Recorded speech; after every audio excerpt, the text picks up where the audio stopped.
All right, tena karibuni tena to this edition of the One Mic Show. Ni furaha kujiunga nanyi wapenzi wasikilizaji. We're streaming live on Facebook from Kilimanjaro studios outside Washington, D.C. We are also live on YouTube, so please remember to share our live stream. Now, later tonight in the social segment, we might continue the conversation on the schooling experience. Do our educational institutions kill the creativity of both children and adults? But this being an elections week or elections coming up in a few days in Kenya, we are going to be talking about elections, so I want you to stay tuned for that. Now, that's going to be in the social segment. Na bila kusahau, tapokea mziki toka DJ wetu machachari mleta habari DJ OmoshFaya, na tutadunda kule viwanjani na Micah jezi yake nambari 7 mgongoni akituletea habari za michezo. So moja kwa moja toka Kilimanjaro studios ni mimi mtangazaji na mwanahabari wenyu mpendwa Ali Badawy. Wengi wananiita mteule, kule kwetu mnite mjukuu wa Masai, because I'm Kenyan by blood, American by design, Masai by choice. Sichagui, sikagui, na sibagui. Karibuni tena. Now, let's talk politics. Now, this hour in news and politics, we'll be discussing expectations after next week's elections. What should we expect from a Ruto or Raila presidency? Want you to stay tuned for that and more. And I'm your politics anchor, Ali Badawy. It's Friday, the 5th of August, and we are coming to you live from Kilimanjaro studios outside Washington, D.C. So please remember to subscribe to our One Mic Show YouTube channel and follow us on Instagram at One Mic Show. On panel with me tonight is Mr. One Micah. We have our resident DJ OmoshFaya. Ruth is also in studio tonight. Micah will also be joining us live by Zoom. And the super producer is none other than Mubelwa Bandiwa, is also in studio tonight. So Leo is one of those days where we don't have anything specific planned.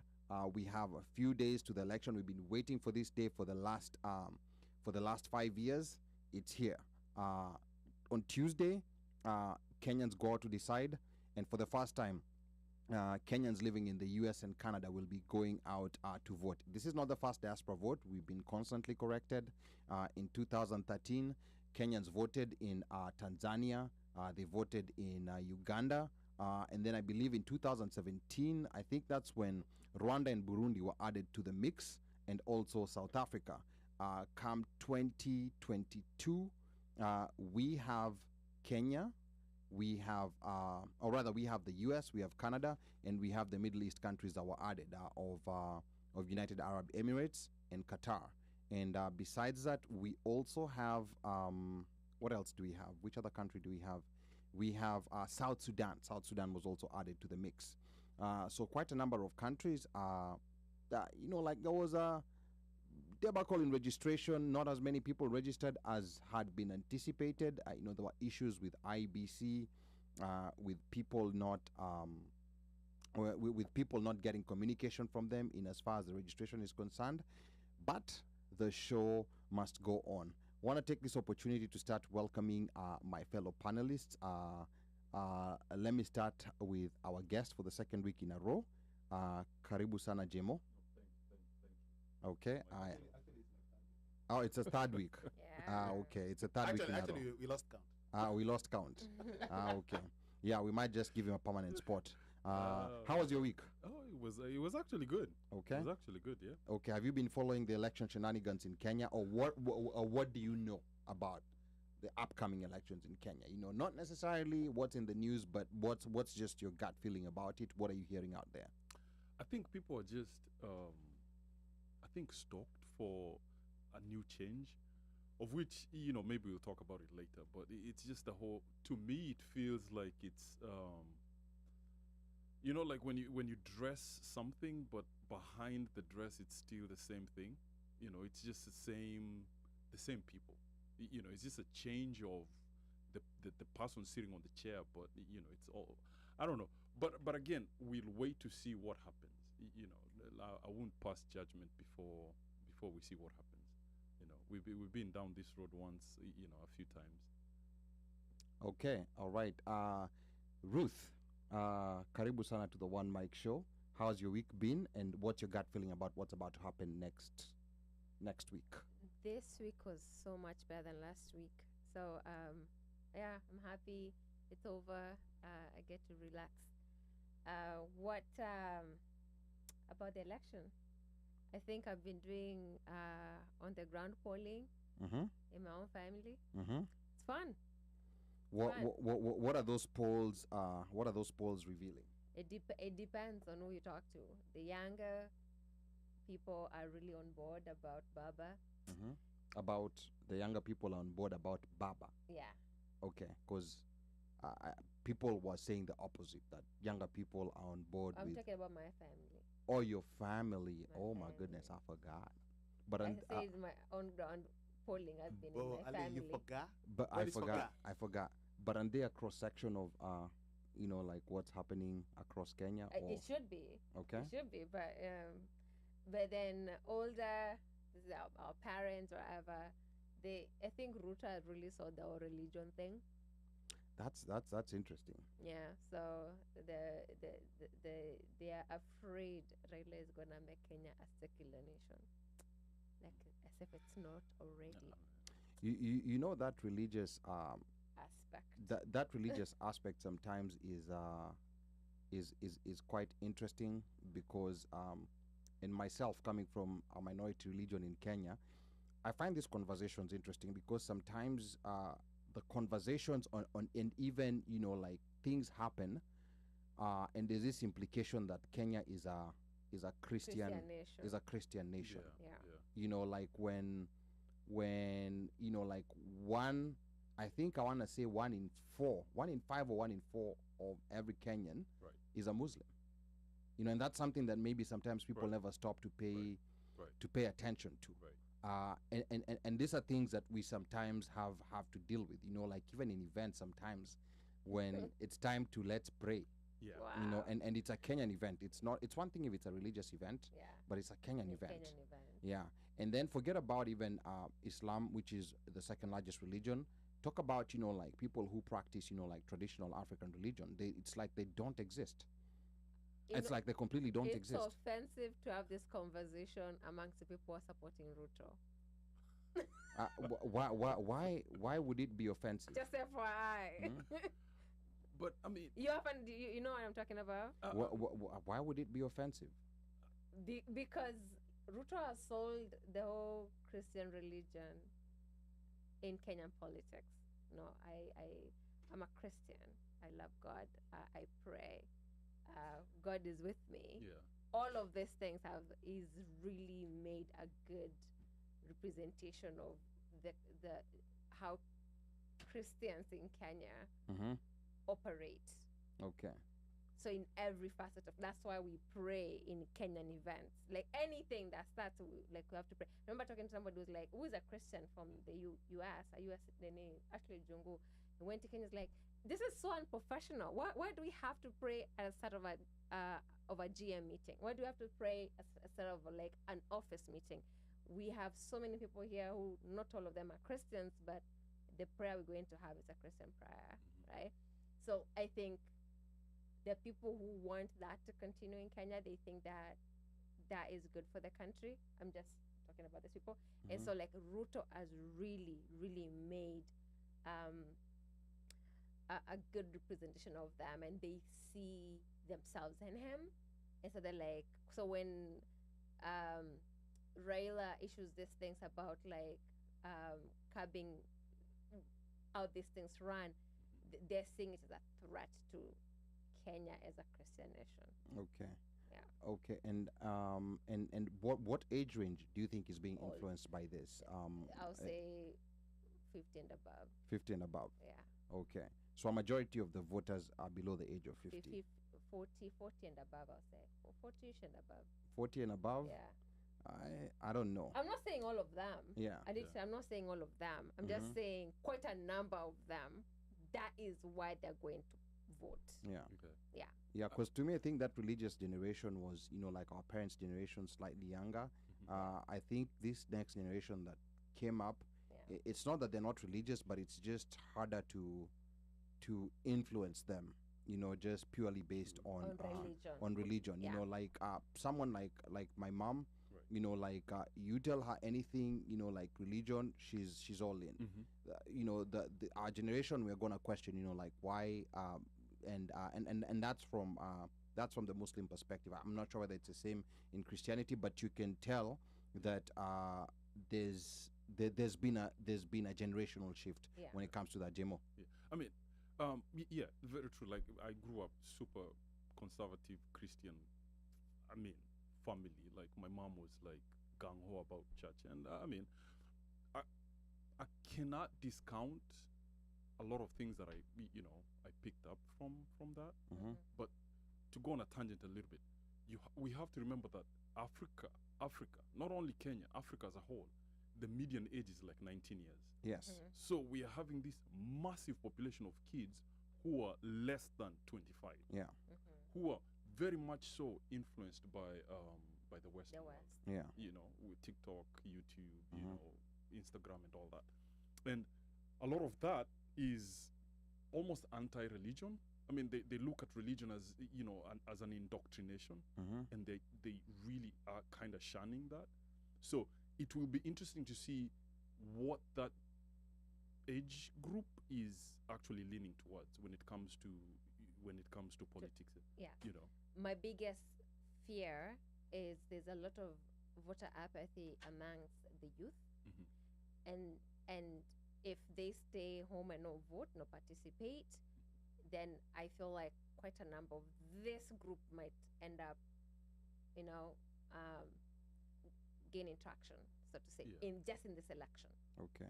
And before we get Uno onto the conversation, I like this is just going by the numbers. First of all, the youth did not register as anticipated.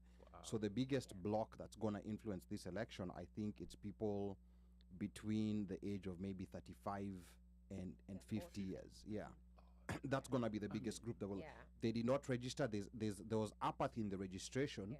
And I believe that apathy, even amongst those who registered, will also reflect itself on the vote. So I think this is going to be the first election where, the youth in Kenya will not have that big of an Of a say. influence. Yeah.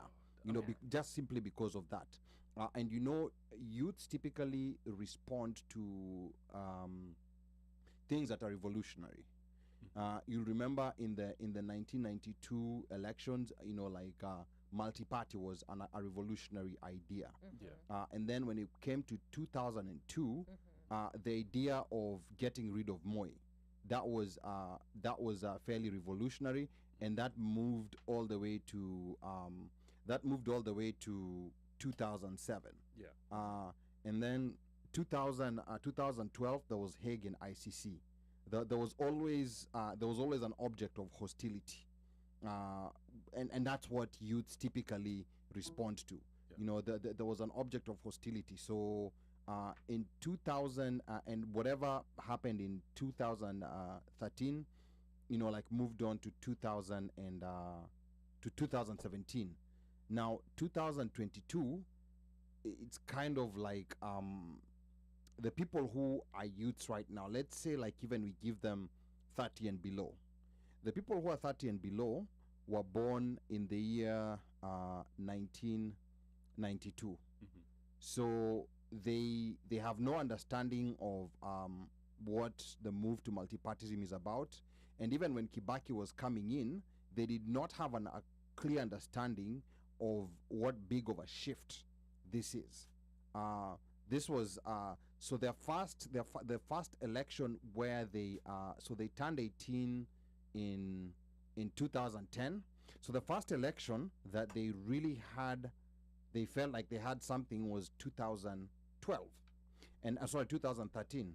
And in the 2013 election, coming to 2017, 2022, I think they feel like politics does not have the ability to change their situation, and that's the reason why this apathy is coming from. Those of us who are older, we still understand, what difference voting can make and Right. politics can make, but they don't have anything. They don't have anything to tangible like we Yeah. did. Right. But the advent of multi-party politics, getting rid of Moi. So they don't have an object of aggression, and from the experience they've had, they're not seeing any changes. They're just seeing lies. Right. Yeah. And they're not seeing any change that this voting process will bring Does. into them, which I think is something that the older generation had assumed, that, oh, these kids will just pick up, but they have nothing to hold on to. Want to introduce OmoshFaya to chime into the conversation and tell us, like what he feels and things. OmoshFaya, karibu sana. Munanisikia. Can you hear me now? Ongea bwana. Oh, okay, good. Omera, what is? Password. Omera, the password is Baba. Come Tuesday, that's the password. Baba. It's gonna be all blue, not blue, all in blue. But this whole youth thing with Kenya, for me, the youth, what I had always known with the youth was that they didn't want to register to vote because, like Ali said, they didn't think it was going to make a difference. But I still thought that they were going to actually register to vote, especially with all of the candidates who seem to be pushing a youth agenda, so to speak. You had the Miti Foundation, pushing, and then you also had Bwana Wheelbarrow pushing. So it seemed like there was some active or direct, something that was directed towards the youth, or at least the youth had something to hold on to. But they still didn't go to register to vote. That one I'm not understanding, and I don't really know what the explanation is. I get what Ali's saying, but I think there's more to it. I don't know what it is, but I think there's more to it. And it could also be they're just, sick and tired of being sick and tired. They're like, it's just not gonna make a difference. That alludes back to what Ali was saying, that they don't have something to compare to because everything has been the same. And I don't know if it's one of those things where you actually need to put a gun to their head and say, okay, you know what, we're going to force you to watch the history of Kenya from like 1950 to date, so you understand the progression of what Kenyans went through and what the country itself has gone through, and not what you see maybe on or what you hear in history books. Like, there's a lot of, documentaries and documentation and things like that actually lay out a really good story of, the whole Kenyan experience and multipartyism, the single party, rolling over from Wakoloni and so on and so forth. So for them, I think that's the big thing, the lack of understanding and or knowing. And I don't know if we're ever going to be able to get past this, because based upon what the numbers are and the way people are dropping like flies and, generation gap, sickness, blah, blah, these guys, who's going to vote? Are we going to get to the point where it's going to be less than 10 million people who vote? I think when it comes to the youth, they feel that, number one, we've just recycled the same people over the years. So they don't have somebody who gives them hope. Like, it's different. Like, this person is different from the politics I'm so used to participating in. So, like, I mean, Raila has been running for God knows how long. Ruto has been running for God knows how long. And it doesn't mean the top ticket, but these people have been in politics. And the same people have really not done anything major for the youth, right? So I feel they're like, what's the point of voting if these are the same old people, same people we deal with all the time, same conversation we keep having all the time. I think, though, for this particular election, as Pablo has said, the politicians have really stuck on the issues because they've seen that people are moved there.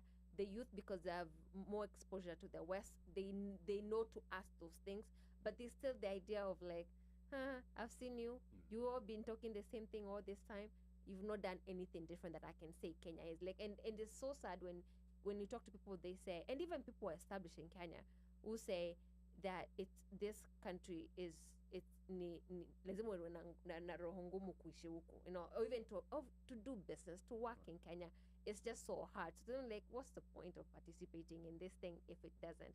I think what will energize the youth in the next elections, because clearly we've lost them in this one, is someone different, someone who's not been part of this entire political class. I think if they saw somebody who can promise them what they want, they will get, like, for example, I always come back to this. Like, Obama was completely not from the part of the political class, and young people govern us again for him. So I think that is what we'll have to say in Kenya. Now, some things, like I want to agree and some I want to disagree with you. And this is shortly before we're also going to introduce Micah. Micah is on the other side. We're trying to sort out his audio. He's also going to contribute. But I think some of the narratives like nothing has been done. I you know and According to them. this is where I mean it becomes according to them. The narrative comes first before it becomes according to them. And there are these cliches that people say, oh, they're all the same. No, they're not. Nothing has been done. Actually, something has been done. And I think this is where we just need more nuanced conversations, because some of these narratives, they take root and they become believable, which is what happened also with here in the US with Hillary. with Hillary. These narratives take root. When they keep being said, they start having some truth in it. Politics, most of us are employed and we're used to corporate processes, and I think sometimes we tend to make comparisons in things that are very different. Now, the sausage making process in politics is very messy, and it takes a very long time. I'll give a quick short example, like the act of diaspora voting. From when it was promulgated in the Constitution in 2010, it has taken up to 2022 for this action to actually start. So when you look at where young people were in the 90s, and where young people are, let's say things that young people do, let's say like in the creative industry, in the arts, where people who were in the arts in the 90s were, and where they are today, it's very different. And this is based on, of course, some non-government actors, but also based on a lot of government action too. So I think it's important, while we have these narratives of nothing has been done, it's the same people, we kind of nuance these conversations, because I think they are the social media age. And unfortunately, in the social media generation, narratives move faster and they get believed faster. They kind of marinate much quicker than they used to before. Before, it took time before it spread into the community and people start believing in it. But now when there's these short clips that go around, they start, and I believe they become victims to that. Adding on to what Omosh had said, not saying that we are a better generation or anything, but I think we had a better understanding of what happened in the generation before us. Be it independence, be it the Kenyatta time, we had an idea. There was this session I was watching, I can't remember exactly where it was, where people, young people were being asked, these are young people close to the age of 30, who was the first female presidential candidate? I'm going to challenge the studio right now to run in Kenya, to run for presidency in Kenya. I'm going to put you guys on the spot, because to me, I was so shocked that these young people they just totally had no idea. And it's someone who's currently in politics. Oh, no. It's someone who's currently in politics. The first Charity female Gill. to run for Charity president. Charity Yes, Gill. it was Yeah. Charity Gill. Yeah. Yeah. So, but they totally had no idea, and they couldn't even picture, which means that there's no understanding. I don't know whether in schools they still teach like that Civics. recent history. That would be The civics, right? civics and the recent history. Yeah. But I feel like there's a disconnect yes. there. There's very recent things Yeah. that happened when they were alive that they seem not privy to. Either maybe due to the fact that maybe it's not in the education curriculum, or maybe there's just a lack of interest in it. It could be a little bit of both. Because I have a nephew. This dude is 23. And when you try to bring stuff like that up, is like, how does that affect me? Like right now, how is it affecting me? I mean, I need something. So when you're talking to me about history, I mean, I need to do something. That's a Gen Z. Exactly. So, it comes to this whole idea of, first of all, equity. Yeah. How do you make these kids feel that this also is part of them? Like, what they do affects them. Like, They this need is something that has directly impacts affecting- directly. Right, You know, right. ndo hii ugali hapa. Right. Sauce. So Mhm. Yeah. if you can't, they it's like this. And first of all, this is not like unique to Kenya. We've had this even in the States, like in the '66, I think, like when all this Vietnam stuff was happening. This dude came. It was, I can't remember his name. JFK. No. There's a dude who was being asked, like, the state of the youth. What, At 66 JFK was already. Oh, he had already been. He had already gone to meet his creator. Alikuwa ameingia Mungu Air. Yeah. So, Rest. and this dude was being asked, like, the state of the youth, like, I think it was either Vietnam. I could be wrong. And the dude was like, the youth, turn on, tune in, and drop out, like, and we're seeing that now. Like, Yeah. what when we talk about Kenyan politics, right? For the last, how many presidents we've had? Like 5? Or what? No, we've had 4. 5 here. 4? We're about to have the fifth. Four, This and is the fifth one. I mean, yeah. we already have the. No, not yet. But we're about So- to have the 5th one. So, Yeah. tell me who has been like inspirational Mhm. of those presidents? Like, who has inspired? I remember, like, when Obama was running in 2008, like, even like you felt like you're the one actually going to be president. Like, this dude was making us feel, he You're is part of the process. yes, Yeah. like we are coming to actually change this country. We seldom have that in Kenya. Like we like, you just know, it's like almost, it's like a coronation. You know who will be president again. So that's the whole thing. Like the youth turn in, they tune in and they drop out. Like there's nothing in there for them. So there's no equity for them, right? Yeah. So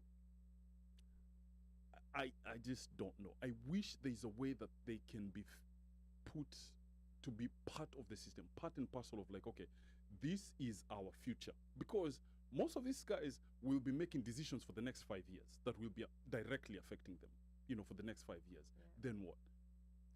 And I think that goes back to where they feel that politics have no connection to me. And I hear you. This is coming from somebody who literally teaches civic engagement, right? So I feel like the youth in Kenya feel like the policymakers, the lawmakers don't engage them when they are in office. So like, there's no relation. So and then there are older people like utanisaidia Yes. nini, So right? so here, and, here, and Gen Z, Yeah. which is that entirely Gen Z, is Right. very big about practicality. Yes. How practical is this to me? so And I think we're missing connecting policy to practical things because they don't see it. Where they are, nyumbani kwao hawaoni venye what's happening on TV affecting them. yeah, and like I'm not sure. Micah, Micah, can you hear us? Okay, we're gonna try to keep sorting Micah's audio, but here, okay, I'll go back to the nuanced conversations. When we say things that they're not part of the process, they're not put in. The Jubilee government hired very many young people, so many of them, and they elected in so many young people. By young people, I mean people under the age of 35, people under the age of 30. Sakaja, how old is Sakaja currently? He's, 40. I think, no, Ajafika 40. 30 I think he might be 38, Late 30s, late 39. 30s. He was a nominated member of parliament close to 10 years ago. Look at the age of the people who are actually running for Nairobi governor. Right. These are fairly young people. Right. Like these are people in their late 30s, maybe early 40s. So and that's the reason why I say, like we need to figure out what's happening, because maybe we've not had, and even when you look at Uhuru, previously we're used to seeing presidents who are older, like Kibaki took power when he was in his late 70s, I think. But Uhuru took power when he was in his early 50s, and Ruto, who was a deputy, was younger.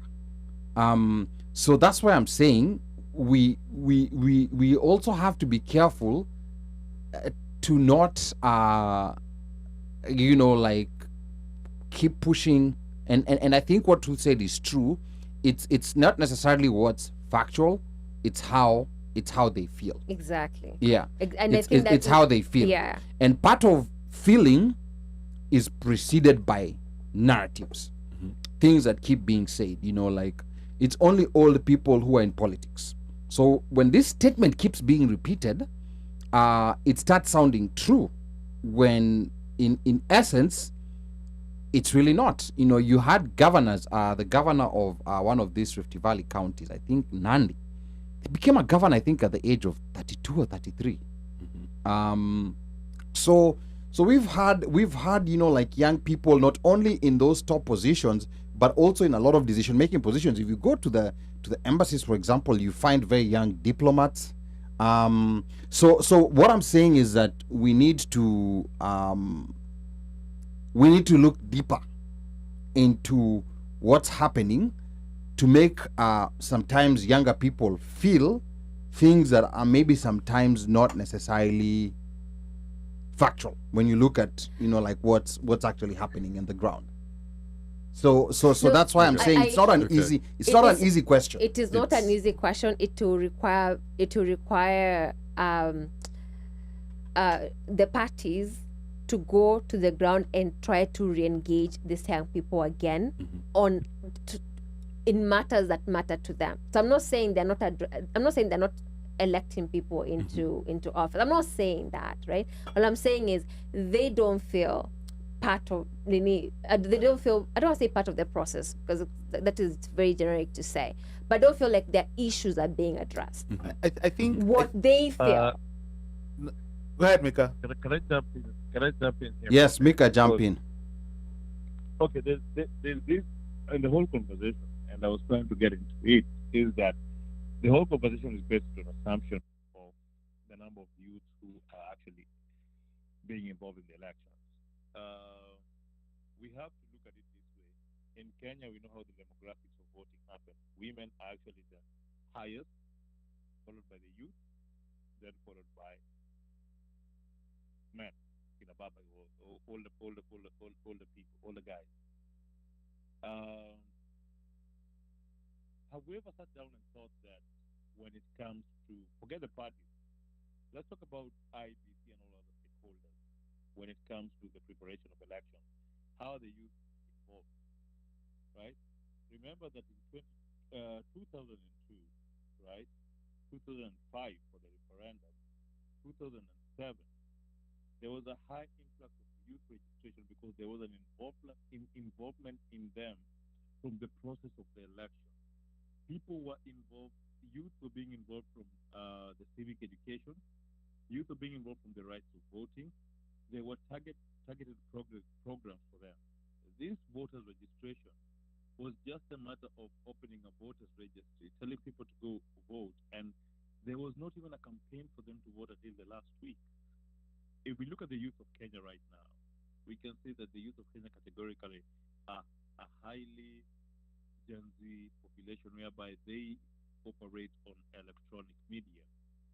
Make it easier for them to vote. In America, to attract youth to vote, they had to take it electronically. They had to use hip-hop. They had to use other media to communicate with the youth. Don't use the same old age communication of asking them to vote and then blame the parties. Because the parties, if you look at the parties have a lot of context. The parties have a lot of youth engagement when it comes to campaigning. They're in all the platforms. They're using trendy songs. They usually use songs that are trending at that particular moment. They use celebrities, comedians, and everything in their campaigns. So the parties are actually targeting the youth. It's just that the problem is the register doesn't have the youth. So we are backing at the wrong tree over here when you blame the parties. Well, in reality, you have to blame bodies that are supposed to engage the preparation of the election. I think because even if you look at the manifestos of both the parties, they are talking about ICT, improving the technological sector. They are talking about improving the arts, improving the sports, which things are more youth-driven. So they are addressing youth issues. They are addressing youth issues not only just even in creating of jobs, like they will usually tell you. They go further and target creating of jobs in different sectors that they know are heavily youth sectors. So I feel at this time we are criticizing the parties for the wrong thing. Because even if we just throw the Tingisha Mti and the weed from Wajakoya and you look to the two mainstay parties, UDA and Kenya Kwanza, Kenya Kwanza and Azimio, you will find that in their manifestos, they are targeting things that youth are into right now. They are talking about fintech, microfinance, art, right? Digital marketing. These are all youth-driven industries in Kenya right now.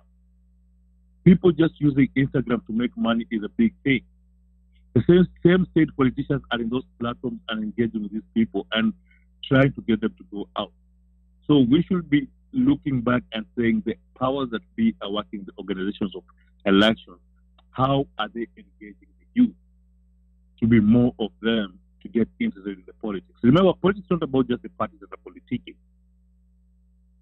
If you don't have civic education, if you don't make voter registration easy, I'd rather make money than go waste time and stand on the line for 2 days. If I can register for voting online in 2 minutes, compared to me wasting my 1 hour somewhere, we're going to be registered to vote. I will take my 2 minutes and use my 1 hour somewhere else. We just have to innovate and move with time. We can't be using the same old tactics that have been used since independence and expect that these young people are going to be thinking the way we used to think. Back to the studio. All right. Thank you so much, Micah. And I remind the listeners that you tuned into the One Mic show. We are talking about the youth and involvement in the vote in elections. We are trying to see why they're not getting involved. A couple of comments here coming through.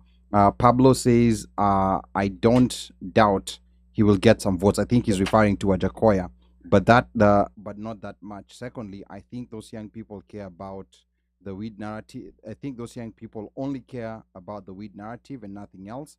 I don't think Wajakoya has presented anything tangible. And now, not saying that in previous elections, we've not had those figures, like those. I'm not going to say Obama because Obama was a very big figure, but I'm just going to say those new figures, we've always had them. We had Peter Kenneth in 2013, and he attracted very, very few votes. He had the buzz, like just the same way Wajakoya is getting a buzz. But things did not pan out to the buzz did not match like the number of votes that he got. And I think another problem that we also have is this culture of trying to shy away from politics. And because when a lot of good people shy away from politics and feel like this is not for me, that's when the people we do not want get into power, because they know how to mobilize. Their supporters are usually very activated.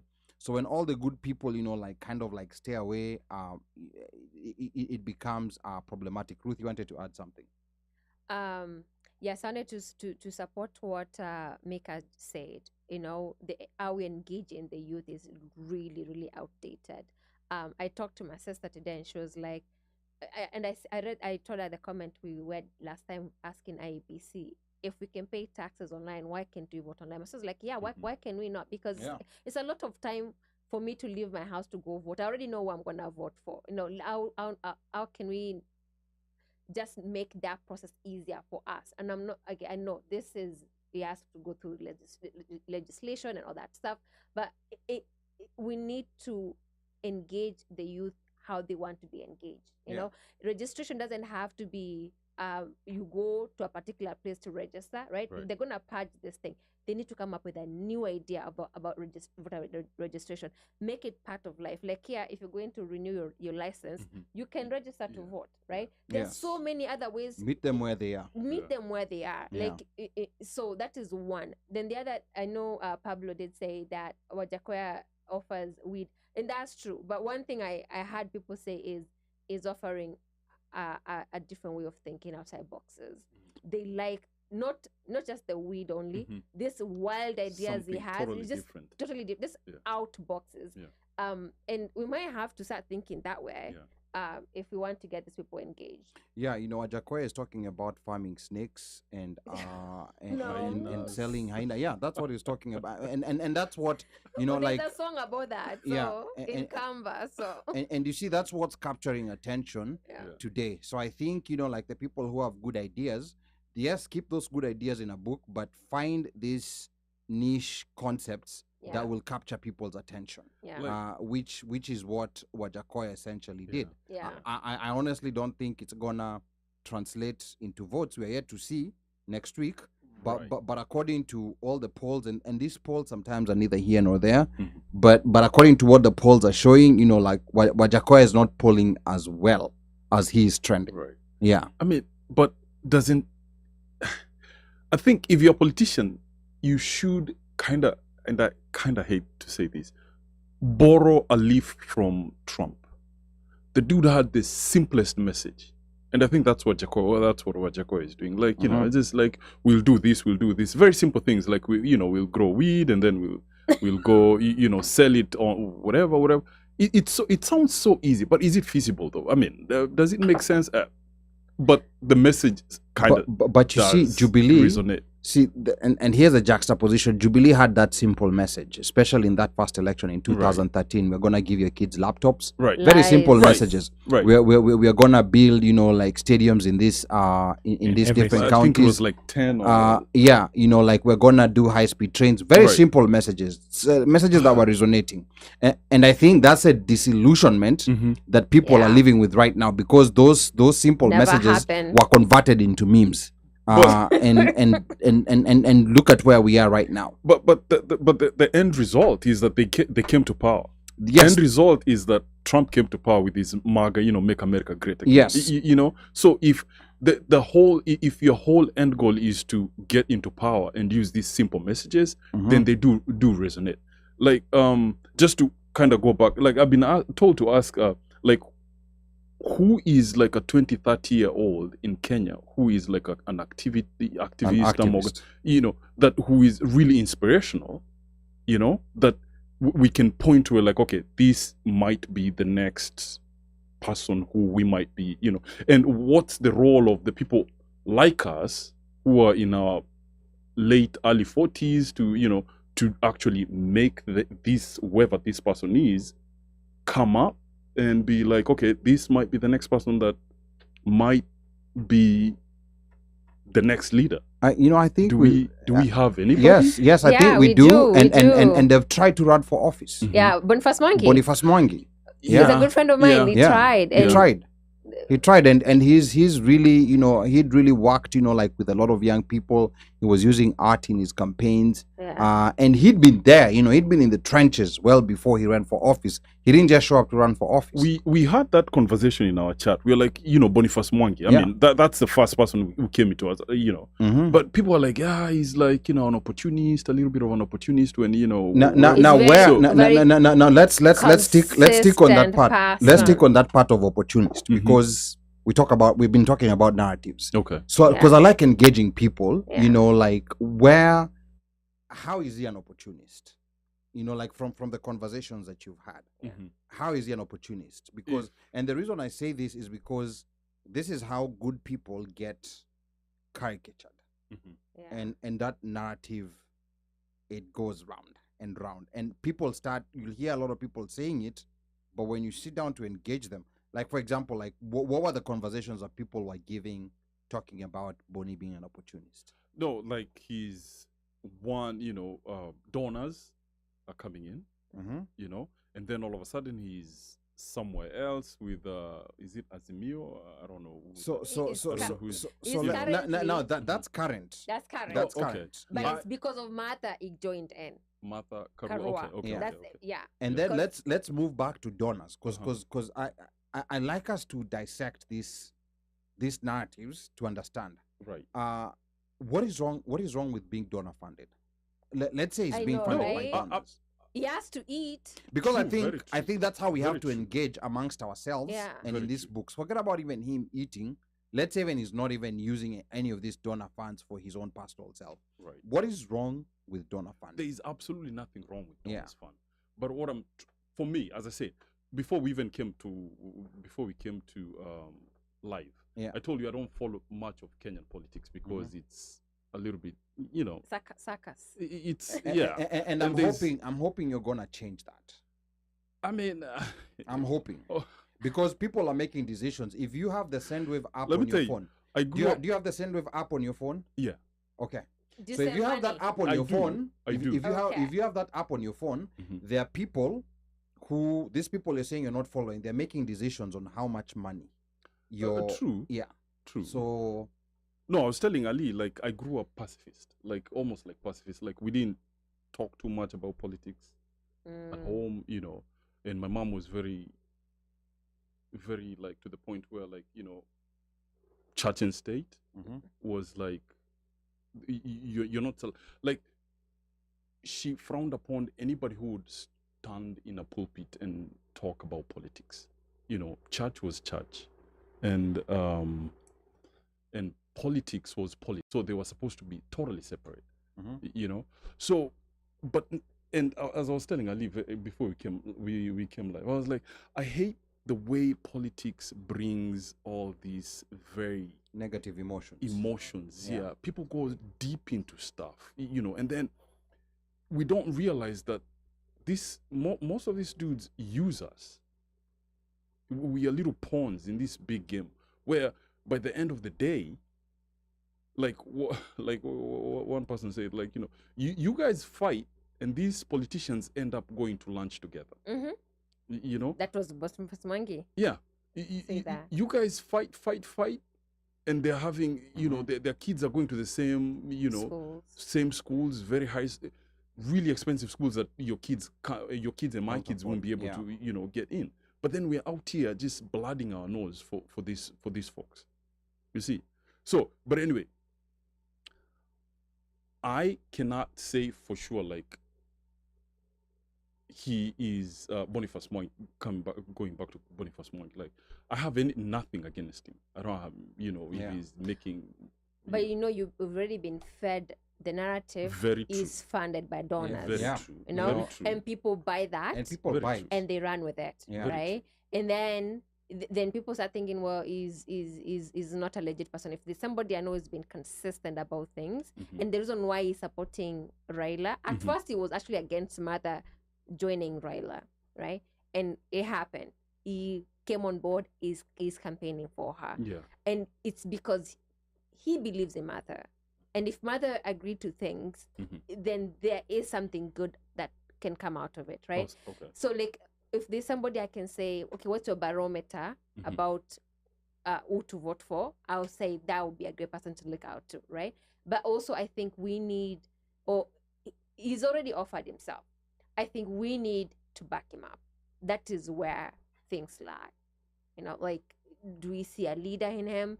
And because running for office is a lot. I mean, this is your career, but it requires you to, like, to grind. Right. But you need support. Right. The idea is people now step aside because then they feel like, I remember talking to this lady here. It's like, yeah, I know about Boniface Mangi, but nana namjua, no, you know, beyond the youth, nana namjua.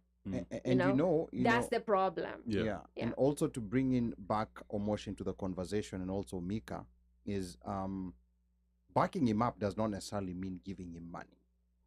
The first way to back him up, first of all, is to pause these narratives wherever they happen. Yeah.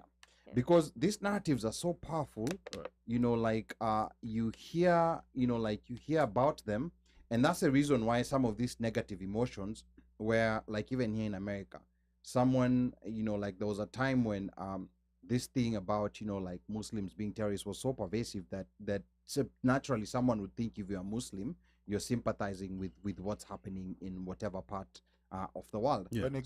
So that's why, you know, like, these pervasive narratives are what are preventing some of these very how do I put it, very influential, very inspirational leaders from getting into office. They've offered themselves, and Boniface Mwangi is not the only one.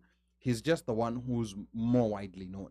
So there's been quite a number of them. So all these things have been tried, but there seems to be a method of preventing them from coming through to get, and then you get people who you know, like, I'm not gonna call anyone useless, but people who've not done anything meaningful, going there, you know, and creating those simple messages and and getting into power. So just call them useless. There is Just a, call them useless. there's a Because- candidate.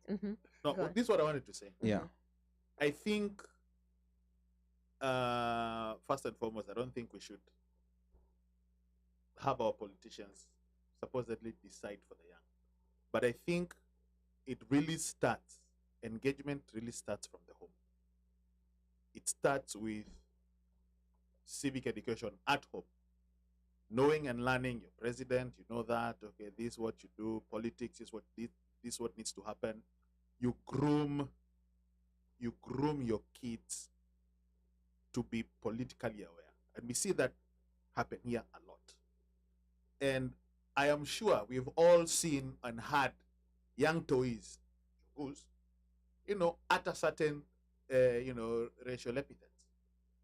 Those things don't just happen to you because you're in school. They come from the dining They table at come home. from the dining table. Yeah. So, hapo tunakula mudhokoi ama tunakula mashakura ama chapo, ugali, sembe, nini, fish, whatever. Conversation needs to start there. Yeah. So that when that kid is going out there or is told, vote for me, a kid can ask, why should I vote for you? Right. What exactly have you done? Yeah. Huku kwetu tuna struggle. Maji tunaenda kuchota na ndoo. Wewe kwako pengine uko na maji na mfereji. Yeah. Okay? Sisi kwetu kukinyesha hakuna stima zinapotea. Wewe pengine uko na generator. Yeah. Right? Those are the questions that if you instill you become politically aware. Yeah. Yeah. You Your know, kids. so by the time even these kids are getting to 18 and are even they go for a rally or whatever, they'll be like, yo, usitubebe ujinga. So even when the politician comes, one, he may play like that, then be like, oh snap, sio amerevuka. Two, yani, okay, nimesema ndeka barabara, nitaweka dispensary, nihakikishe kuna madawa, stuff like that. So these guys will have to deliver, but it starts from there.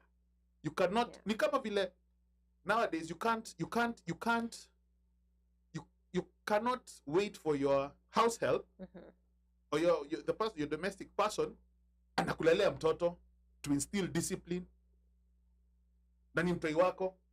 You start so that when this person when they're told do this, okay sawa, because baba akikam, ama mama akikuja, naweza nyanduliwa kofi ya ajabu. But just to add on to what you said, and here's where we are gonna call each other out. Remember, we became like politically, our generation became politically engaged because there was some kind of political activities in most of Yeah. our households. Be it even reading a newspaper, be it even kuambiwa kaa chini skiza news. Like I vividly remember listening to. I can remember I was as young 7 as maybe o'clock five news. years old Yeah. when I was listening to BBC radio. Yeah. Like BBC Swahili radio. So there was already some activity happening in our households to motivate us to want to be involved. So we have to ask ourselves today, like within our households, are we the ones who are discouraging our kids from being politically motivated by being apathetic to politics? Because that right there is now affecting their futures. That's affecting their futures. And you see the other worst thing that's happening with just where the world is going. You're a computer person, you understand algorithms much better than any of us does. With these algorithms, you see, like when we were growing up, we had no control over what content we consumed because we had very few channels. Right. And I feel, Please. or we had one channel. Thank you. Yeah, we started with one channel. Get it right, bro. Yeah, we had one channel. Please. Unajua kuna wengine huwa younger who found KTN when they were born. No, Yeah. kina Omosh ako na KBC. So, Yeah. and I- Jemo ako na No, KBC. kina Omosh did not even have KBC, ilikuwa VOK. VOK. Oh, Yeah, son it of was a back in the guys. day. Yeah. Leave Omosh alone. Sauti ya Kenya. But What does that weatherman do? Gwata Francis Wandemi Mushemi. and Wandemi Mushemi. Yeah, the ones who had a blackboard Yes. and a thunderstorm in the pocket. Kutakuwa na ngurumo za radi na vipindi vya jua. But back to the conversation. Yeah. We have to ask ourselves, because there was some activity, either consciously or subconsciously, that our parents were having and Yeah. our uncles and Yeah. aunts Yeah. that made us get engaged. Yep.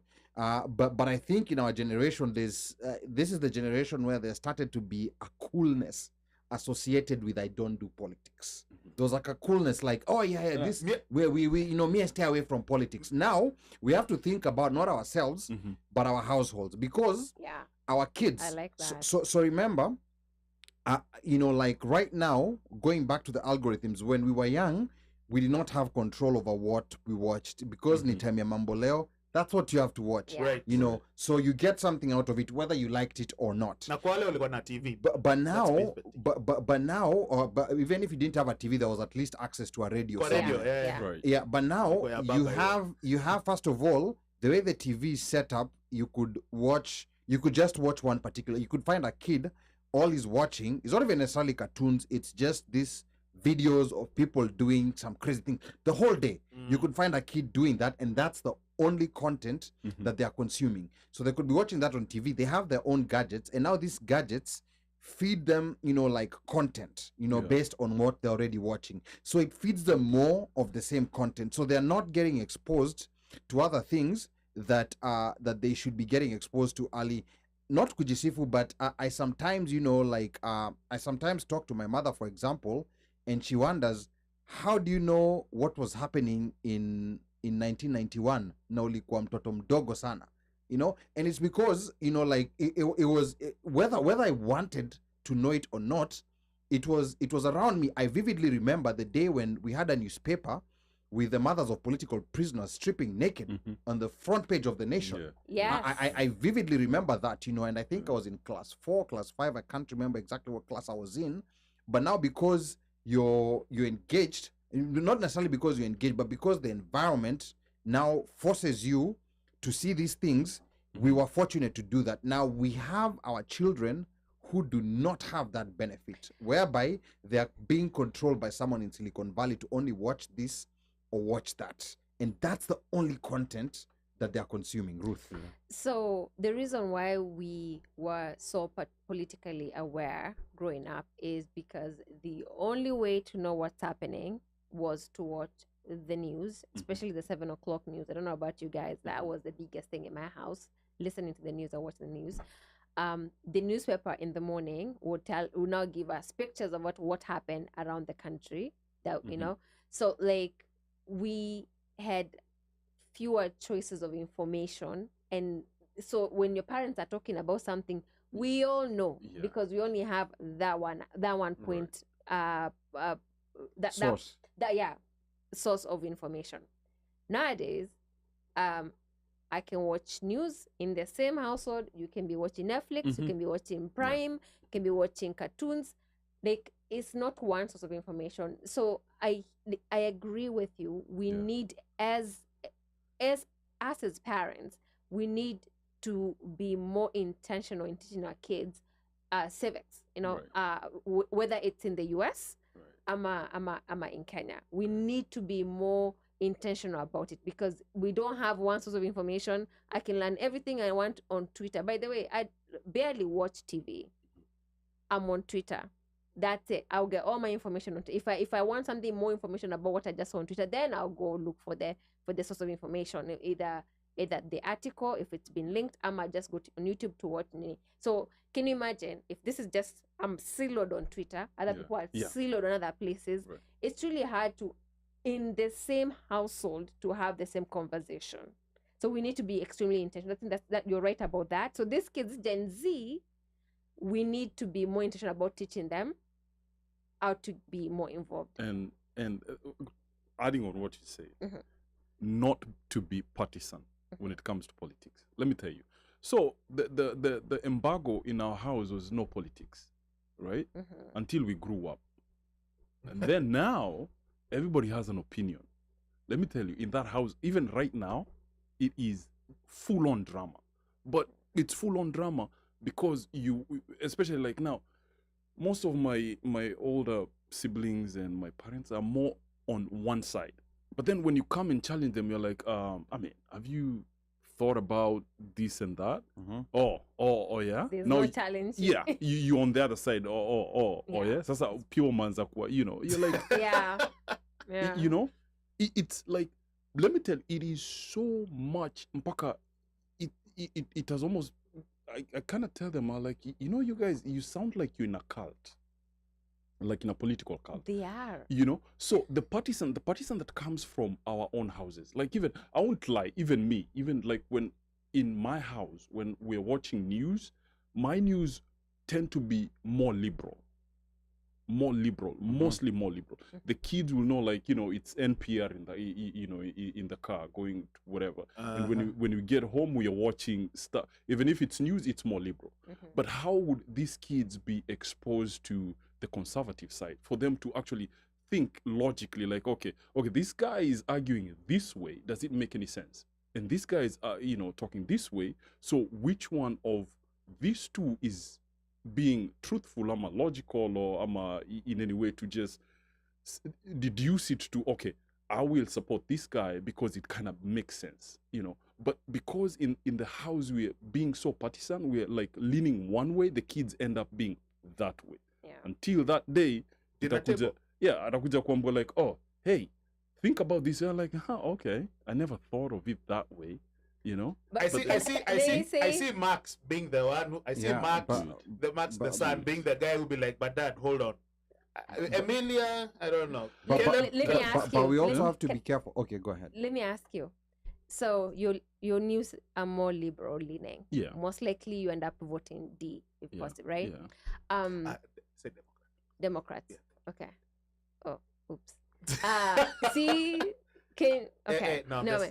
So if your kid came to you and they told you, you know what, Dad, I think the Republicans have a really great platform. Okay. How would you react to that? You'll be thrown out. Tell me. Yeah. Okay. Explain Give to the me. strength of your reasoning. Okay. In our house, in our house, it has to be logical. Okay. It has to make sense. Okay. It has to be logical. If you argue your side, Yeah. it might be outlandish as it might be, Okay. but it has to be in some way logical.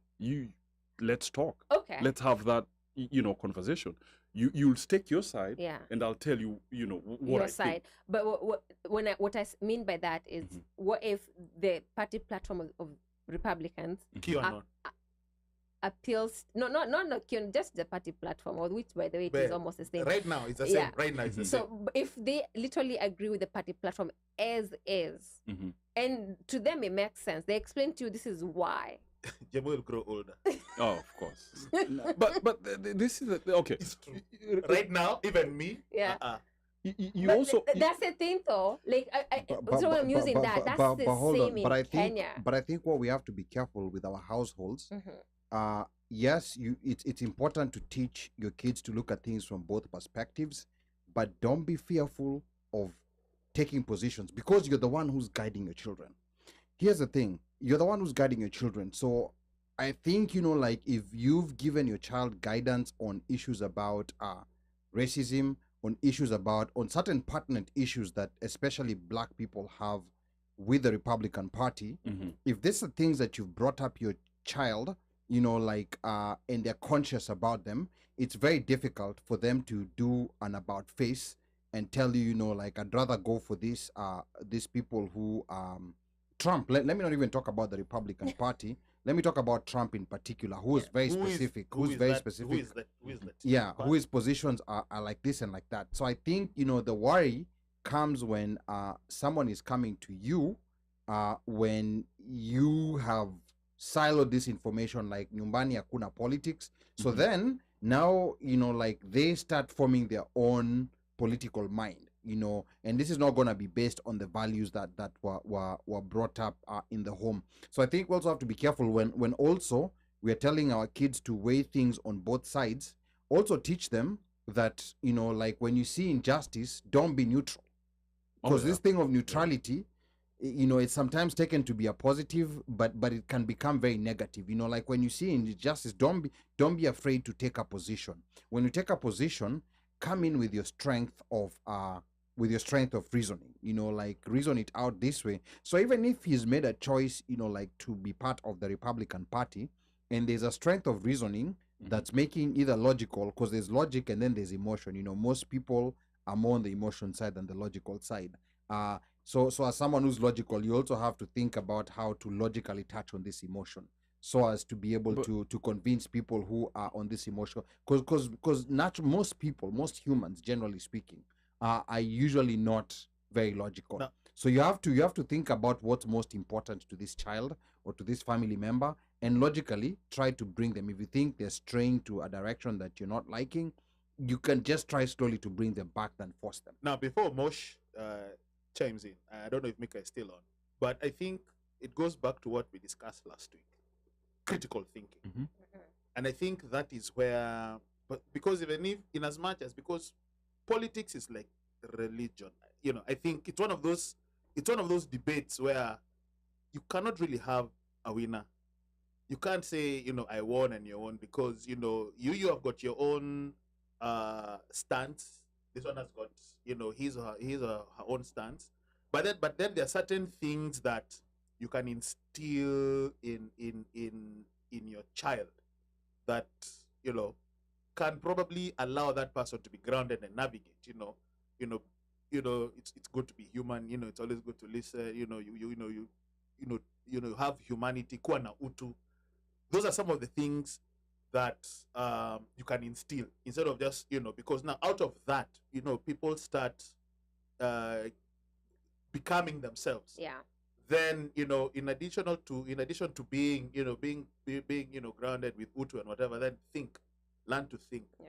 learn to you can position yourself and understand logically. Now Keja over here says and agrees with me, the lack of civic education. And by the way, Pablo, yes, I did not call Modokoi Mashakura. We're just I about say to fight. Modokoi, unakula Mashakura, but Mashakura You is, just actually equated it, and that's not good. excuse me, Mashakura is better than Modokoi. Excuse But anyway, me, no. so anyway, so what I was saying is this: Ishambali. the lack of civic education, even like now, for example, understanding, let's say, the political structure in let's say your constituency. Unafundisha mtoto, this is your MCA, Yeah. this Yeah. is what this is what the senator does, this is the role of the member, the MP or whatever, judicial. Just so that in itself, without really being politically, you want to lean political, just understand, okay, the role of this is what you need to do. City council does this, the area chief does this, the whatever does this. That way, a child, instead of thinking, oh, either I'm ODM or Kwanzaa or Azimio or whatever, I'm like, are our needs being met as a people? Omosh. Yo. So this, I've been listening to you guys, and it's interesting about this whole thing with the kids and how kids come out. Growing up, the thing with kids is this. I'll take the church, because Ali likes to use that example all the time. So, with the church, whatever religion you are as a parent, you'll make sure you take your kids, indoctrinate them into the kanisa, let them go through. But when they become adults, they'll make a decision as to whether they want to continue with that religion, with that church, with Or that, not. with that direction. But as a parent, you need to kind of like give them that opportunity and shape them. And so if that's the religion that you have chosen, whether it's and then now switch this now to politics. Politics. If this is the direction you have chosen, fine, they can go with that. But at a certain point, when they become adults and have formed their own opinions and say this works for them or these values work for them, they'll then turn around and pick some area. But I think the problem with the generation of today is the parents are very... They're trying to let their kids make Decide. decisions that they should not be deciding. They're making them become independent, right? Yeah. But as a parent, you also have to guide. This kid cannot guide themselves.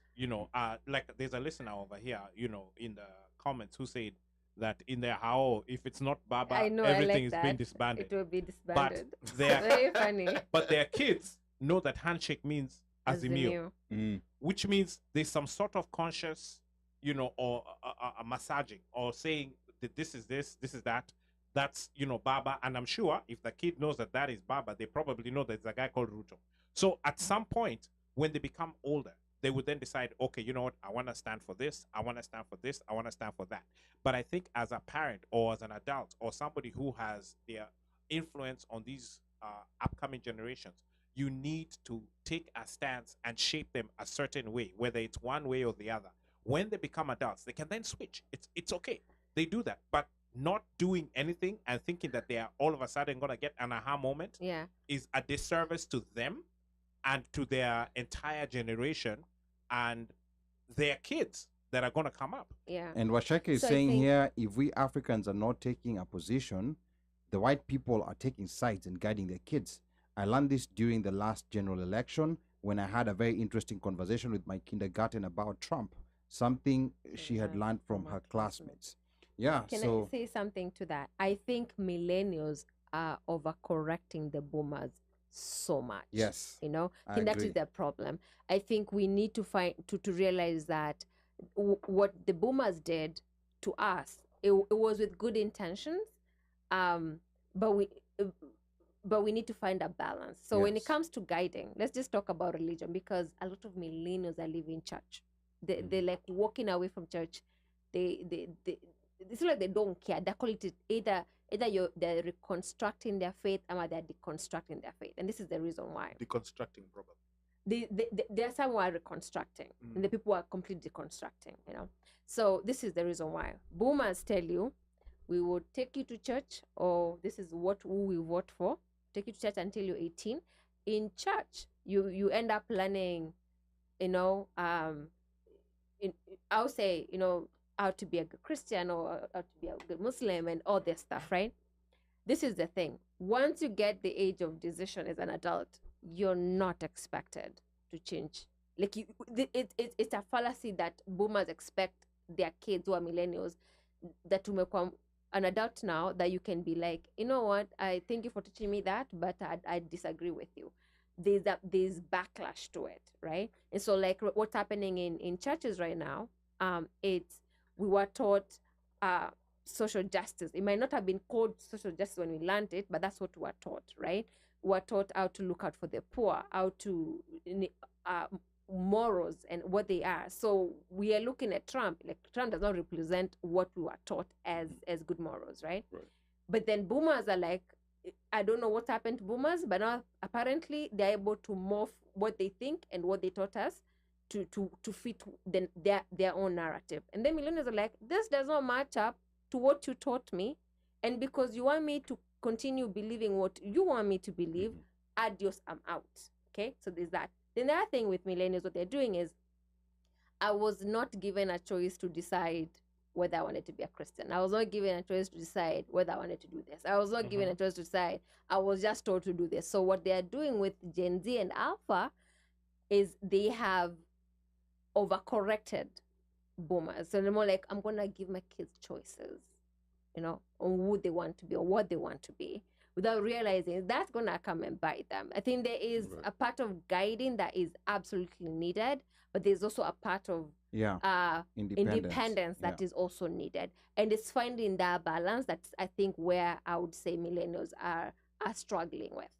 And I think to add on to that, when you said, you know, like the words that you used, you know, like millennials are overcorrecting, it was one of those situations where, you know, like you went through this and then you felt that it was not fair. So now you want to go the whole opposite direction. side, Yeah. you know, not realizing that there was some benefit in this thing that you're considering Yeah. to be unfair, whereby you find that, you know, like you find some parents even going to the extent of tattooing a child who's like 6-7 years old, because those things were they were very taboo, Right. you know, like Yeah. when Right, so right, so you don't even necessarily know, you know, like whether it's something that the kid wants Mhm. or likes, but you're doing it to show that yes, my kids are independent. And what also you don't realize is that these kids are gonna grow up one day, Right. and whatever you are going through with your parents, start gonna going through them. This kid might grow up and say, why did you put a tattoo on me? Ni kwa nini- 100 parasites. yeah, ni kwa nini uli, you know, why did you do this, or why did you do that to me? So that overcompensation of trying to do things in the total, you know, like opposite way is a disservice. So we need to find the right balance. And I don't know whether Micah is still on board. Micah, unatusikia? I think it dropped. Okay, I think No, Micah, no, okay, it's there. yeah. So yeah, so I think he's muted. So Hapa Keje is saying the only reason why they're leaving the church is because most parents don't practice what they hear in church. Our actions don't match what they hear there. Then Frankie says, Do as I say, not as I do. But there's also a lot of hypocrisy right now. In church, when yes. church is just Yeah, the people who are sitting in the pulpit Yeah. are not the narrative that is being given Mhm. to you by the person in the pulpit. Yeah. You know, They don't match. and you see, and then it's back again to the believers, where you have to realize that this person is, yes, they're at the pulpit, but they are a human. So you have to also take that into consideration, that at the point in time when the message is being passed across their vessel, they're being used. The vessel is, they are used as a vessel. The message is being given to you. You take the message, you chambua it, you go back and you read up on it, and you get the lesson out of it, from the good book, whichever book it is that you're supposed to be getting it from. Right. But then you should not also take this person and put them on a pedestal Right. and expect that they are going to be this mythical Jesus, figure. this Jesus person. They are not Jesus. They're not, but unfortunately, they themselves are the ones who saw that. Like and that's why the believers, Yeah. the people in the church, always or wherever it is, whatever information you're given, you're told, go to Psalms 8 verse whatever, go back, check it. Or if he talks on that, go Yeah. back, check that stuff, counter check, because a lot of times those guys ad lib. Yeah. They'll add their yeah. own stuff. Yeah, So yeah, you yeah. have to go yourself Yeah. Yeah. and check these things and pull the message for yourself For yourself. and derive it from that, because they may want to shape the message and say, okay, leo nataka ka offering katoke. So guess what? We're going to talk about wealth, okay? And how money, was being given, alms and all this stuff, So they'll talk about those things, and they'll talk about the 10%, Prosperity and then they say, gospel. okay, Free Papa, And the reason why Malachi so the 3:10. reason why they are leaving is because what they read on the Bible and what they're being told do not add up. and that's Yeah. That's why why they're leaving. That's why I say again, it Yeah. goes back to this guy who's at the pulpit, and Yeah. and it's become a business. Unfortunately, Yeah. Oh, that yeah. it Oh, yeah. has Oh, yeah. become a business, and you in turn, you have to make sure that you understand and you can decipher and pull apart and say, okay, this works for me. This Yeah. doesn't work for me. Yeah. I drop it Ye- here and I move this way. Yeah, and I think as we're wrapping up here, like I always find it very interesting, listening to these conversations, because I also try to look at it from our own perspective as a Muslim, on why things are very different on our side. To me, and this is just my opinion, I personally think, like the monetization of the church is really what has resulted in a lot of these things out here happening. I've shared with Uno, like a lot of videos on the process of reasoning, that is used on some everyday things. Yeah. And Transgender. yes, on issues about transgenderism, like in Islam, Yeah. like intermarriage with other religions. There's a very specific method that's normally used, and you always have to give the strength of reasoning. And with this, a lot of these scholars, they sometimes disagree, but with the way like things are set up and how they're done, it's very difficult to come and wing it in front of people, because you will be questioned, and you will be and we have differences in opinion when it comes to those issues of there's a part that we all agree on, like for example, like the issue of, for example, like LGBTQ. It's quite clear, like what the Quran says about there's no dispute about that. But now, like the dispute comes to, like now, how do you relate to them? How do you deal with this if it's in your household and such? That's where the differences come in. And I think also the other issue with Islam is just because the mosque, or maybe people have not figured out a way of monetizing the mosque, because most of the things that happen there are through volunteers, and donations are anonymous. Like Yeah. so hata kama umekuja na But you see, also, like for you guys, that is Yeah. instilled in you guys since Yes. since you're a Mtoi. yes. So it's not something you just get to start doing at 19. And that's why that's the difference. and that's why sometimes Omosh checks me, like when I see people, like donating money somewhere and then parading someone, Right. like for me, I'm very you know, like, I'm very sensitive. Why are you doing that? Why are you putting Right. this person on? But sometimes Omosh reminds me, this is how you have to understand that the reason why you're feeling that way, It's a because lot of of people are feeling okay with it. yes. Yeah. But you're feeling that way is because the way you're brought up, Exactly. you don't anika someone Yeah. who's But- who's not doing well. But it's something that in the culture that I see, You don't do that. It's just so Yeah. you can be recognized. yeah, or that someone whatever. will even go somewhere and post pictures on social media, or you know, like, I bought this 32-page Karatasi brand exercise books and gathers kids in the village, makes them take pictures and posting it everywhere for the world to see. So there are people who get value from that, but because of the way I think we were brought up and what was shown, like someone guys, who's yes. not doing well, give it to him secretly because he and- also does not want to be paraded. Yes. So you tend to see those values, they follow you even in places where And that are not religious. I know James wants to say something. Let me just speak to add on to what Omosh said, talking about how it has become monetized, it has become whatever. Creflo Dollar the other day. Yeah. Yeah. He confessed. Oh, you saw, yeah? I saw The guy Creflo who Dollar said confessing. $65 million plane or whatever. Tithing. He actually confessed. He came, He came clean. he came clean. Yeah. Yeah, no, I never saw that. Oh, you didn't see it? I said it. Yeah, Let me say Creflo- this. Creflo Let me- Dollar let me came say clean. this. He came clean. Let Yeah. me say this, right? There is something called coming clean, and there's something called I know better, I should not do it again. Right? I think what Creflo Dollar did was he reflected on the word and what he's been doing, realized that was wrong, and said, forget what I ever told you. Right? I think He even said ban. ban them, throw them, whatever, Choma, right? Like Choma. Right? That's what he said. Like though. ban this house. But I need, You I need, Ali Choma. I- Bro, this it's not is- Choma. Alichoma ile mbaya. the journey of a Christian is realize when you've not done well and correct, Yeah. right? And for that, it took gut for him to come back and No, say I that, agreed. right? And I think we need to give that credit, No, I do. right? And so that is where I'm coming from. No, no. What I was saying was I was pointing out Yeah. what he did. Now, this is a guy who has been in there and taught Oh, yeah. DVDs, videos. Like Okay, any sir. criticism.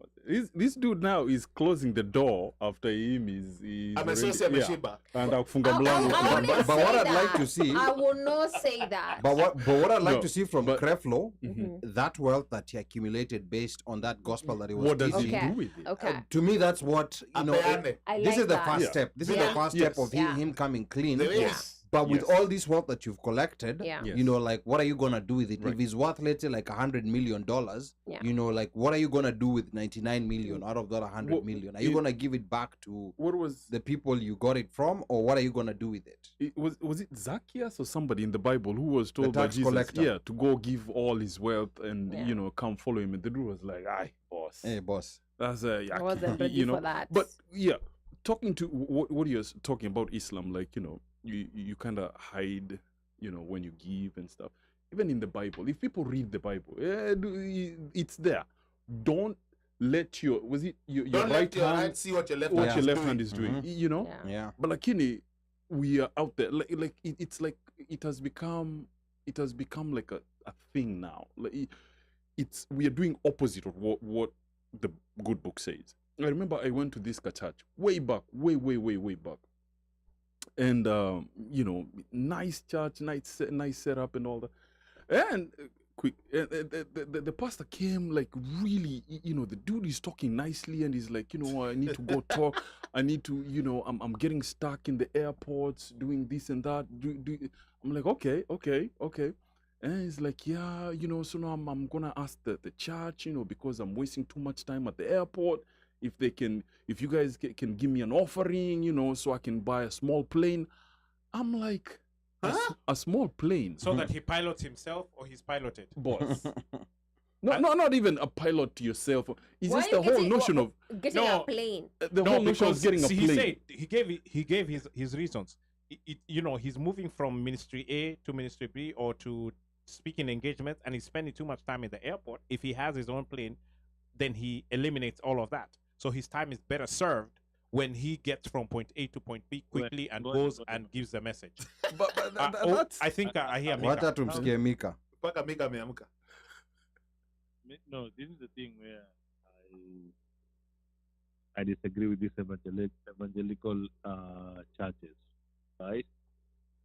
You preach the gospel of humility, while the preachers are not huge. They don't have any humility. Yep. They're not humble. They don't have any. Yep. They don't humility in any way, right? Why do you have a mega billion-dollar church, and then you're telling people you have to suffer to go to heaven? You have to go through this to do this. Like what? No. So are you going to hell? Because It's even true if you though. look at the Bible, even if you look at the Bible, the way Jesus operated, he depended on going to places to be fed, to be hosted, and he didn't have money to do stuff, Yeah. right? Like, then why is it that if the person who you're telling people to use him as a vessel of prayer for your blessings to go up, you as a preacher, you have to live this lavish lifestyle? Because if we look at how tithe is supposed to be, if we look at how offerings are supposed to be, they're supposed to help with the spread of gospel, and the spread of gospel is supposed to help also the community around you. If you look at the other churches, I'm not saying these are perfect, but let's take a look at the two biggest churches, the Catholic and the Anglican Church, right? They have schools, they have hospitals, they take part in research, they take part in other aspects of society. They have their own demons, but they give back. And then even if you see the humility of how those preachers live, of their clergy live, is different. Compare it to these other churches, evangelical churches, whereby you want a jet. You want that pastor in New York was Ali. You were Yeah. I know, in Brooklyn. 400,000. This- He wasn't it was $1 million? liberated. He was liberated from his jewelry. Yeah. So sometimes you look at religion, and that is why you see right now a lot of youth that is enchanted from religion. They're like, it doesn't make sense. If I read this Bible, first it sounds fictional. Then if I see you how you're living, it doesn't make sense. So there's a reason why there's an alienation from church. It's because of the people who are supposed to be preaching the gospel, not preaching the gospel in any way. Now, Church has become a profession. yeah. Now, to add on what Mika said, and I know we are wrapping up. Did any of you watch this series called Greenleaf on Netflix? One of the Yes. best. That thing was off the Yo, hook. like if you haven't watched I it, need to watch It's it. What is it? originally it was wasn't a- originally on the O channel, I Yes. think, Ile channel ya Oprah. I think that was one of those Oprah productions. Mhm.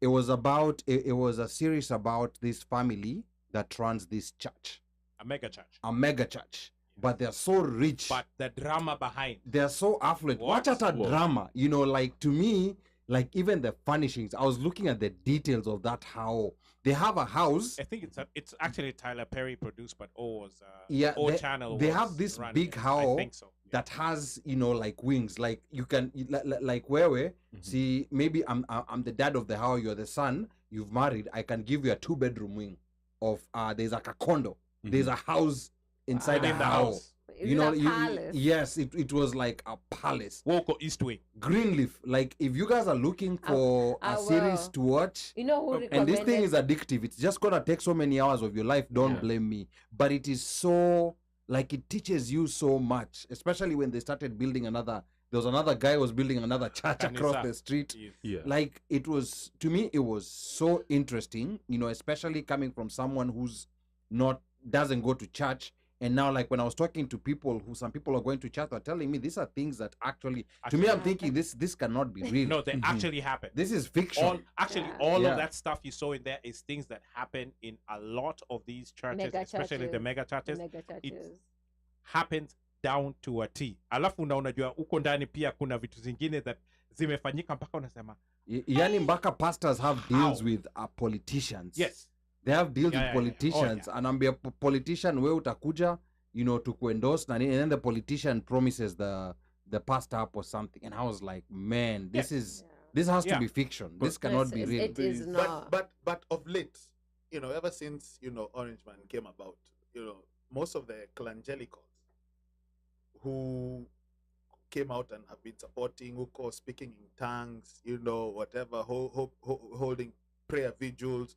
The lady of binds you what speaking Paula of White. the Paula White, whatever, it's the angels or whatever coming from Africa. I'll never be allowed to enter without a visa, stuff like that. Those are the things that I look at and I see. These are the people that, these are the people who influenced my mom, my mom, our parents. When you look at someone like Benny Hinn and that story of Reinhard Bonke. Reinhard Bonke. But me, I remember Benny Hinn who throwing a coat. No, the front row. Guy just collapsing. Oh, na checker. This African but let me tell you. Okay, Let me tell you.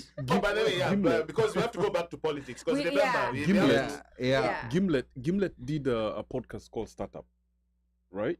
VC, these are venture capitalists. Yeah. Guess what they're funding? Starting of churches. They are? Imagine. A VC. A VC. They come, you want to start a church, they'll give you seed money. Where? Silicon Valley Kondani. And they'll be eating from that. Now, So wanakula continuous. Yeah, Well, of course. that's a They have business. stake. They have stake in Also it. on a monthly They basis. put Yeah. seed in it. Yeah. So instead of buying, say, Oh, 200 my million word. worth of mortgages from Bank of America and having Bank of America run it, they come to the church. Where? With that said, Can we tie this to politics? Why Yes.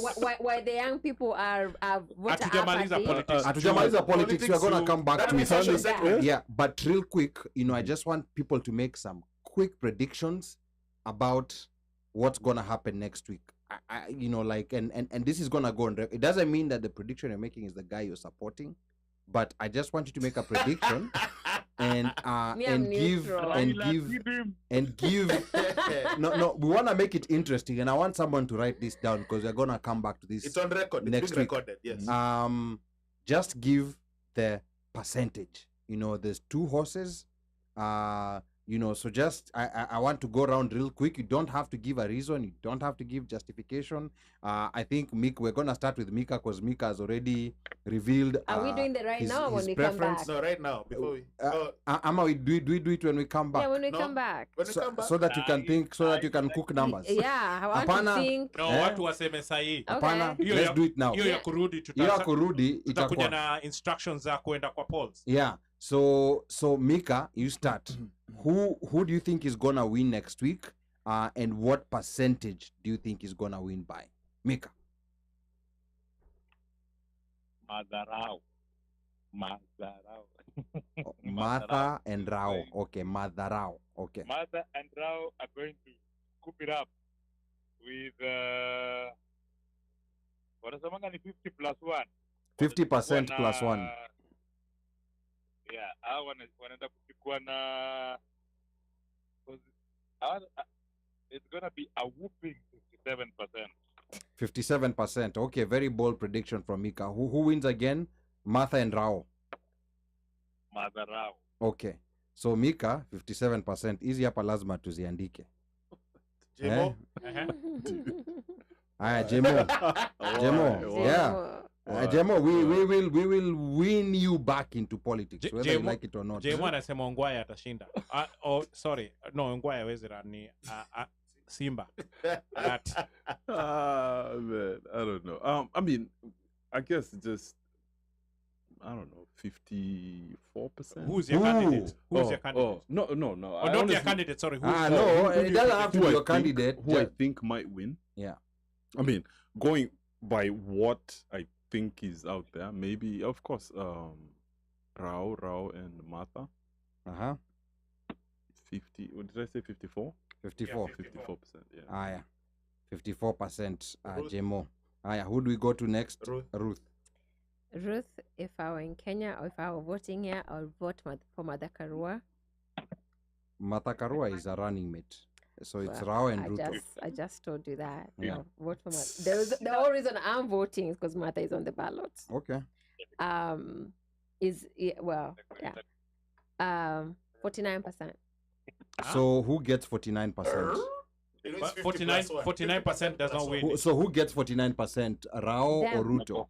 No, like Or Rao? yeah, Okay, so what you're saying is that it's gonna go to a runoff. most likely. Okay. So Ruth says Rao Interesting. 49% runoff. Interesting. Okay. Aya.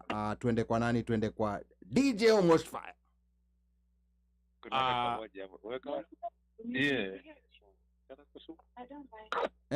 Okay. Uwe uko na yeye pia. Micah, Mwambie pia yeye lazima aseme. aseme. Pia yeye aseme. Ameingia kwa shop yeye lazima atasema. Pia yeye aseme. So mwambie aseme. Labda inge kwa shop. Anapiga Mika's friend. Anapiga kanandre hapo on the side. Mika's friend, hebu Micah's tupatie. friend, give us your prediction. Hi, sasa tuko in studio leo tumesema tuwasalimie. I think my prediction is Atuta will have to vote twice. We will have to vote twice. Oh, interesting. Hakuna mtu atafika hiyo 50+1 and we'll have to do it twice. Kina Wajakoya's votes are the ones that are going to break this quote unquote 50-50 vote split. Okay. That's how I feel, and I feel like we're going to have to vote twice. So you're saying Rao, what percentage do you give Rao or Ruto? Just give a percentage. Hata kama itafika 50. So I feel like Rao will have at least 49. Kina Okay. Ruto will have 47. Na Okay. huko. Aya, sawa. You are the last party in the contest. Aya, unaona ametolewa ASAP. Aya, OmoshFaya. That's interesting. Aya, OmoshFaya. Mimi, I'm gonna go blue. So it's gonna be Raila and Martha. And I'm going with 60% for that chap. That's bold. Okay, that's bold. Wow. 60%. With the way things are going now, na tumebaki na 8.8 minutes. 60. Yeah. Wanachukua hiyo kitu na 60. Okay. Yeah, I'm gonna go with a runoff. Aya, so what percentage are you giving? 47-48. Who is 48? Ruto. Ruto 48. Rao 47. Okay. I'm seeing interest. Mimi naandika hapa hii hakuna nini. There's no running away from this. This is a written record. You know, like me, I'm like, This is what? a written record. Why? Okay, so 48 If you've watched the campaign, so Rao 49%. you just don't. It's not Clear clear. cut. Yeah. Because these guys have been like, the way they have been campaigning, it's like today na Nakuru. Look, so Rao goes to Nakuru, Ruto goes to Laikipia. The next day, Rao goes to Laikipia, Ruto comes to Nakuru. Ruto goes to Mombasa, Rao goes to Western. Then they Ruto switch. goes to Mombasa. No, Ruto goes to Western.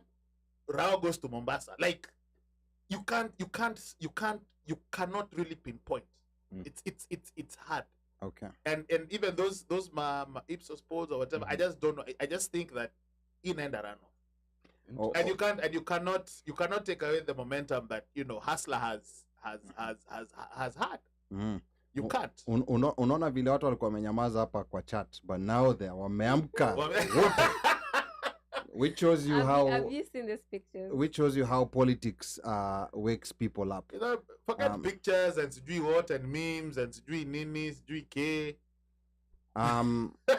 So sawa, hebu tuone hii picha hii hapa inafurahisha watu. I'll post it in the So anyway. Yeah, okay. Come on, Aya, sawa. So like for me, I mean, of course, I'm one of those people who doesn't believe in neutrality. I mean, I think neutrality to me is weakness, and I know people are gonna disagree with me on that. That's right. So for me, I've been very decisive, like on who I'm supporting after contemplation for a very long time. I was very decisive on who I was gonna support in this election. It's quite clear that I'm a Rao supporter. I've never hidden that, but for my prediction, I'm gonna try to be faithful to numbers. I've not liked, like what the pollsters have done in the previous years, but there were certain things that I was looking at. I think over time they have improved. So for me, I'm gonna go with what the three major pollsters have said. So the three major pollsters have not polled anyone above 50%. But Angela Ombido on Jeff Kwenange Live corrected. She said that doesn't mean that the pollsters believe that this is gonna go to a runoff. Just because they don't give, like a candidate 50%, that doesn't mean it's gonna go to a runoff. What it means is that when you look at the polls critically, they gave Raila 49%, they gave Ruto 42%, and then they gave Wajakoya and the other guy Wahiga something. They gave both of them 3%, and then they said there's like 6 to 7% undecided voters. Now, those undecided voters, they're not undecided. Maybe they're just not revealing who they're gonna vote for. They internally know who they're gonna vote for. Yeah, and then the margin of error. Yeah, the margin of error that they've given is plus or minus 2%. So which means a best case scenario for Ruto 40%. is a runoff. Yes. Is a runoff, meaning nobody gets to 50%. Because if you give him the 42%, you give him give him benefit of doubt, give him 44%. It's very unlikely that all the 6% who are undecided go vote for him, because for Ruto to get to 50%, all that 6% undecided has to go to Ruto, and that's just statistically very, very unlikely.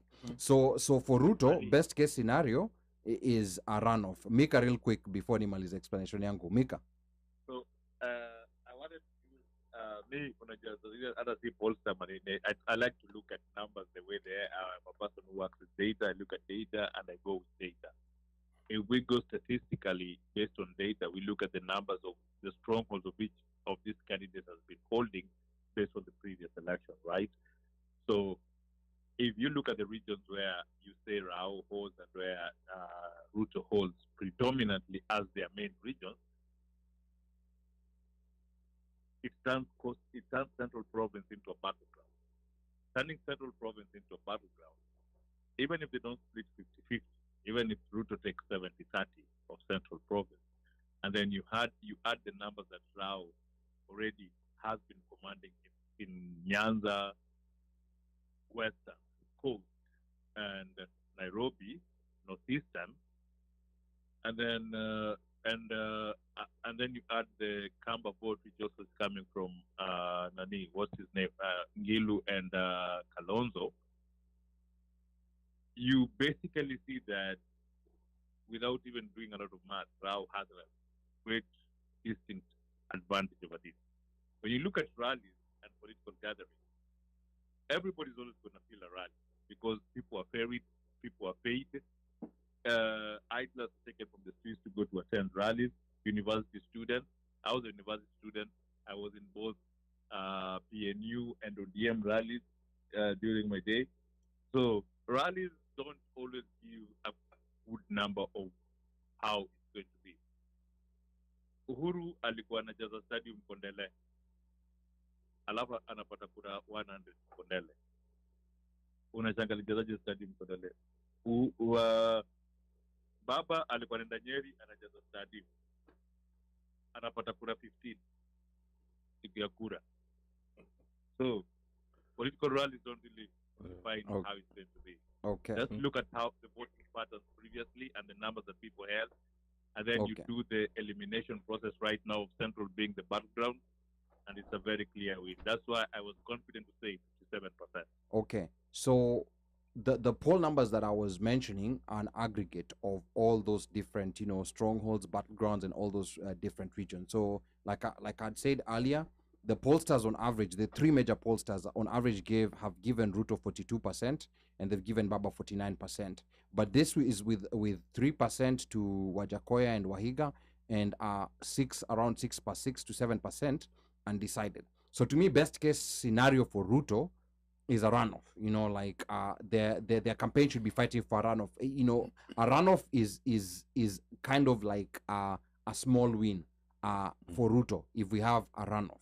Now, even in a best case scenario, Ruto is getting maybe a 49% in a best case scenario if everything falls in place, meaning that all the 6% who have been polled as undecided, all of them vote for him.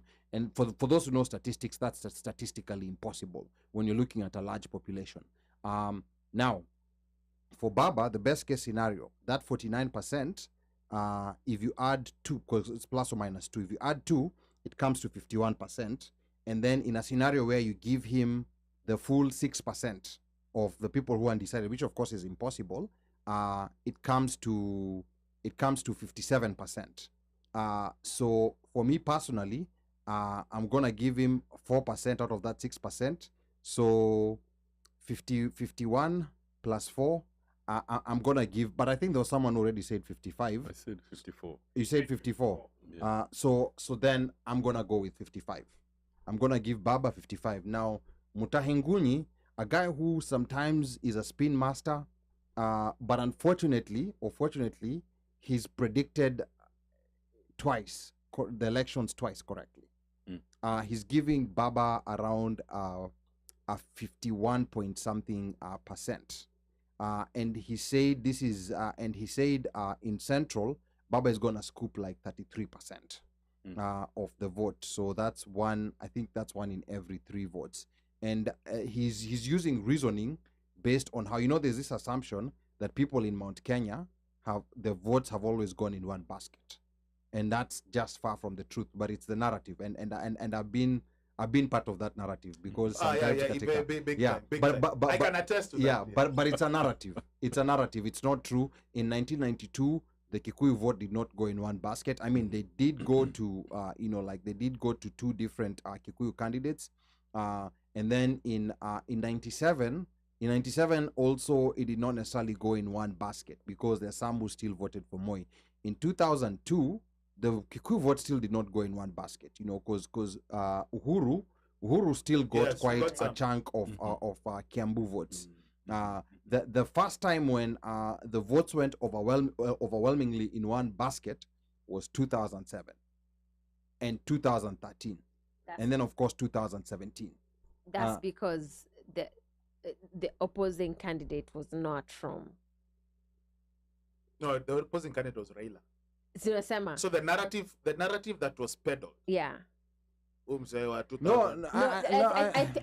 think the narrative that I know is they vote for their own, and the whole reason why. So that narrative has been true. That is true. Yes. Yeah, that has been true until, of course, this coming election. No.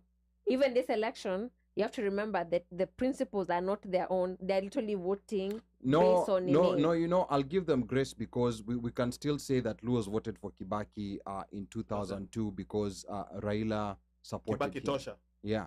So I think I'm just gonna look on who's on top of the ticket and say that this time actually they're gonna split their vote to 2 candidates who are not Kikuyu. There is the reason why you're giving people are saying. That guy is saying that they're going to get Ruto is going to get more of the vote is because he was promised, and they say we'll support Uhuru and then support you. Yes, I will. There's that narrative. Yes. Yeah. Kumi kwangu. So there's that. There are those guys. Anyway. Yeah. We'll come back as we discuss election. Yeah. Because we can go for another hour non-stop. Yeah. So I'm right now for the record posting this kwa comments hapo. Ule anataka ku screenshot airudisha next week. That's whatever you use with that information for, that's up to you. Can I say something? Yes. On Tuesday next week, after election, here in DC, all Swahili villages are holding a watch party. So if you're interested. Okay. All right. So we're gonna get back to that. I think with this point we need to take a break. Where? Yangu, let me go on record by saying ungeandika yangu Martha, not Rao. No, it's Rao. It's Rao. I'm voting for Martha. You inherit a company. By the way, I love Raila. You inherit a company. You inherit a company. You inherit both its assets and its liabilities. You don't just inherit assets. Yeah. So you take the whole thing. You take everything, and that's politics. You're not gonna like everyone. Like who's on a ticket. You're not gonna like everyone, and that's just the nature of politics. And with that said, this is it for the news and politics hour. Social segment, tunarudia politics tena. Kabisa. Okay. Aya, sawa sawa. For those who are on YouTube, this is the point when we say goodbye. But we're still gonna be on Facebook. So stay tuned and keep it locked. Uno. DJ Machachari Budabos Kade. Twende kazi. Nende fungua murago. Tafadhali ulilipe rendi yako.